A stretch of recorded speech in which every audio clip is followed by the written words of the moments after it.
everyone, it's me, Chris, from Body Nova Fitness Coaching. And today we're going to talk about our topic, 5 simple changes that you can make to your exercise or nutrition program to help you break a plateau. Okay, so most of the time when we're looking to lose weight, all right, it's going to be about creating a caloric deficit. What a caloric deficit is the amount of work that you do or the amount of calories that you burn has to be a little bit higher than the amount of calories that you take in, of course, through eating and drinking. Drinking counts too. Okay, so usually you're going to do that one of 2 ways. You're going to exercise, either you're going to exercise more or you're going to eat less. Okay, so the body, the great thing about the body is it's an adaptive force. So whenever you try to do it, it tries to find a way to adapt to it. So again, I like to always use the analogy of swinging a hammer. Okay, so when you might first grab a hammer or just even grab a weight, your hands are real smooth and there's no callus on them, and they get irritated real easily by grabbing the weights and the friction created by your weight and your hands holding them. Okay, then after a while, your body doesn't like that. It creates a callus on your hand with either swinging hammers or bats or holding weights. Okay, so it's the same. It's very similar with weight loss. You can start with 3,000 calories, to maintain your weight. Cut your calories to 2,500 for weight loss, and what happens? You lose some weight, and or your body starts to slow things down or slow down its basal metabolic rate, or the rate at which it burns calories, during all activities, so that you now burn less calories, because the body doesn't think that you just need to lose weight for your health or to look good or whatever, right? It just thinks that it's in starvation mode. Okay, so think of it that way. So in certain instances, that's why taking a really, really large deficit is not good, because sometimes the body will fight back and try to protect itself by slowing things down. But more on that later. One of those changes you can make, of course, is the obvious one. You have to drop your calories. Now, some people will do this consciously, or some people do this subconsciously. And one of the ways to do this subconsciously, or do this in a habit-forming way, they will switch out foods that are caloric dense and add food, or substitute them with foods that are nutrient dense. So, for example, I could take something like bread, which most breads do not have a lot of nutrients. It's just high in calories. It racks up calories really quick. And I could take bread out of my diet and add strawberries, which strawberries, you could eat a whole cup of strawberries is only 17 calories. Okay, since it has fiber and things like that, it's going to be more filling, so you're going to feel less hungry. But making that change automatically lowers your calories. Okay, of course you can always do the conscious thing, and the way that I just do it is you just write a lower calorie intake. So again, if it's 2,500 and you stop losing weight at 2,500, you can cut it to 2,000. A lot of cases with most people, I will cut that down to only 2,250, because unless you have high amounts of body fat or you're really, really heavy, the science has shown that having caloric deficits that are bigger than 10-15% can be too big, and that might be something that might make the body start to fight back and slow your weight loss or stall your weight loss. Of course, another thing you can do, you can always increase your activity, and there's a lot of ways you can increase your activity. One of the simple ways you can do it, you can just look at, if you're doing resistance training, you can look at the amount of work that you do. So let's just say I have 6 exercises, and 6 exercises I'm doing 3 sets of 10. So let's just say that's a total of 18 sets of 10. So that would be a total of 180 reps. So if that's a level that you're at, one of the ways you can create a caloric deficit or widen your caloric deficit, what if that went from 180 reps to 250 reps, or you just added an extra set to each exercise, which would now be 24 sets of 10. Now that's 240 reps. Now, to perform that work, you're going to have to burn more calories. Another way you can do this is, of course, you can always do cardio or more cardio. So a lot of people, this is the route that they take. They may start with 20 and they go to 30, 40, and so forth. But then another way that you can do this is you can also start adding HIIT in real high intensity interval training, because you're doing a more intense work. You burn calories at a faster rate. So within the same amount of time, you burn more calories. So one of the ways that I would do this is I would say, okay, you do cardio for 20 minutes, or 30, let's say you do cardio for 30 minutes. Let's take 15 of those minutes and let's do intervals. Let's do some intervals on the bike. Let's say you'll do 30-second sprints with 2.5 minutes rest. But during those 30-second sprints, I'm going to jack the resistance up really, really high, and you're going to be all out sprinting up against resistance. So you're going to have to really, really work hard. And then during the 2.5 minutes, you're just keeping the bike on. Now, each one of those reps of those intervals will take 3 minutes, okay? Because you got 30 seconds rest. 30 seconds of hard work, 2.5 minutes rest, okay? So in 18 minutes, you would get 6 of those, all right? So 18 minutes, you get 6 of those, but you'll burn more calories than you would have done if you did normal steady state cardio. So that's going to increase your calorie burning, and the HIIT also boosts your metabolism up to 48 hours to where you're going to burn additional calories after the workout is done. So that's another way that you can do that. You can increase your activity.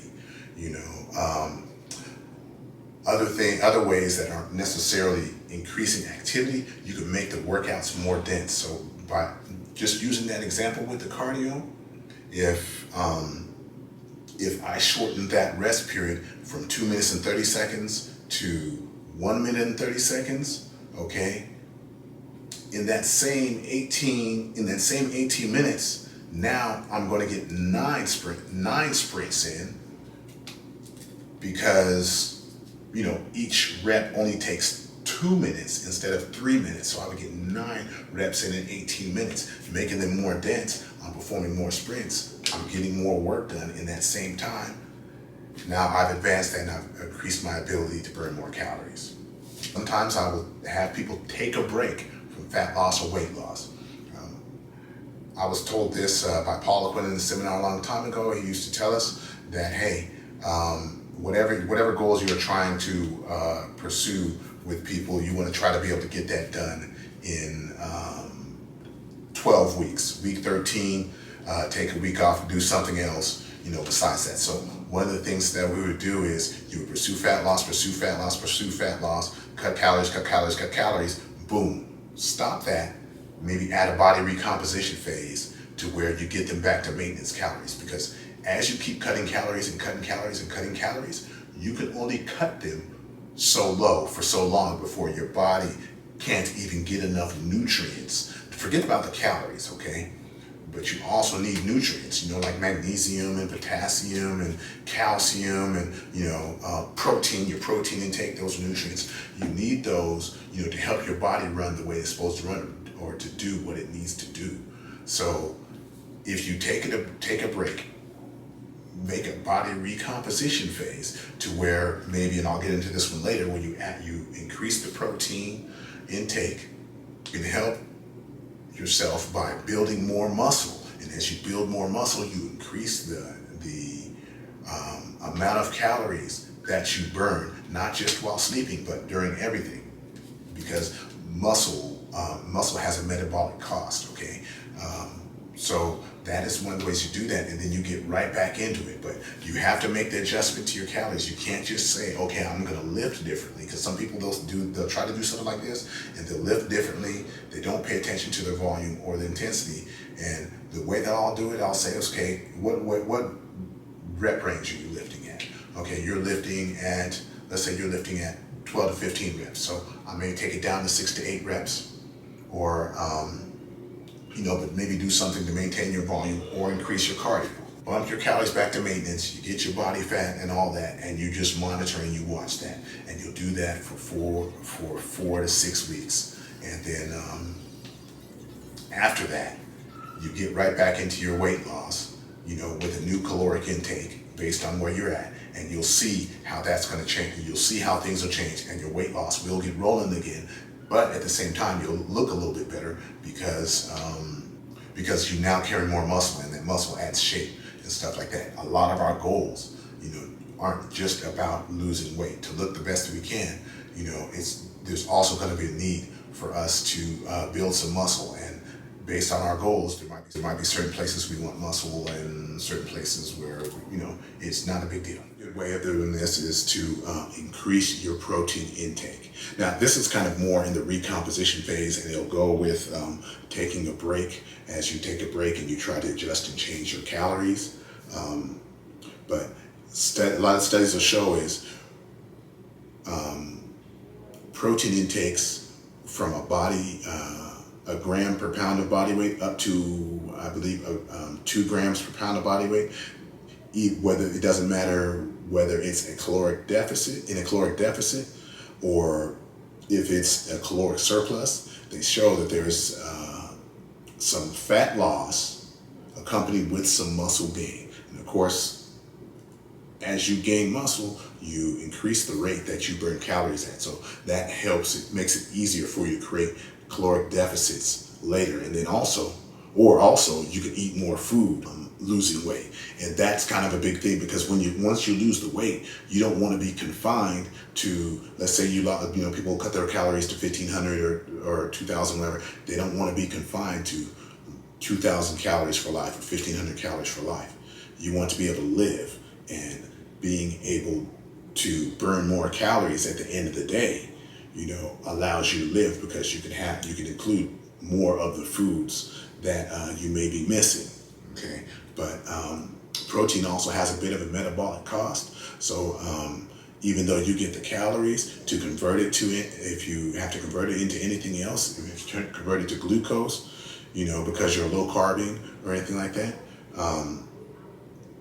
you have to, it loses something. So I believe it takes calories to convert protein into glucose. It takes calories to try to make protein to store it as fat, which, increasing that protein intake can be very helpful, especially if you do a recomposition. Improving your sleep quality.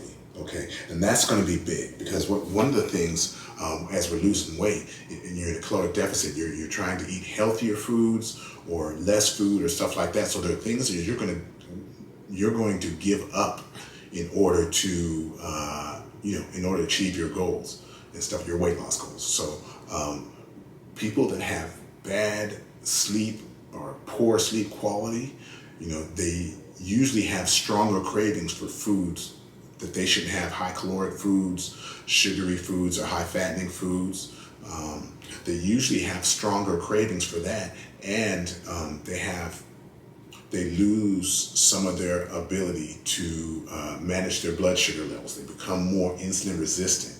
Okay, so with better sleep quality, you're better at getting nutrients to the right place. You're better at partitioning nutrients to muscle as opposed to partitioning them towards fat, or into the fat cells and making yourself fatter. Poor sleep also increases stress hormones. Okay, so increasing stress hormones, there's less testosterone for your body to perform well at, or to feel good with. It dampens your energy levels, or to kill your desire to want to work out. So those are other reasons to improve your sleep quality. But that sleep quality is a big one. Oh, also your perception of pain. So when you're working out and you're doing exercising, of course you're going to need to be pushing yourself, okay? Because you're going to have to push yourself out of your comfort zone to get what you want. Usually when you have poor sleep quality, your perception of pain goes up, so you feel more pain than you normally would doing mundane or doing normal things. So you're going to be less willing to push yourself in the gym with poor sleep quality, which we all know you're going to need to do. So that's going to be a big deal. So you're going to make sure you keep your sleep quality in, for those reasons, and for the reasons of just growth and repair. You're working out, you're training hard, if you can help your body, anything you do to help your body recover from a workout, you're going to want to do so that it'll give you the gifts that you're wanting. You're wanting more muscle, you're wanting better performance, you're wanting less body fat. Those are the things that you want, and some of those are compromised when you have poor sleep quality.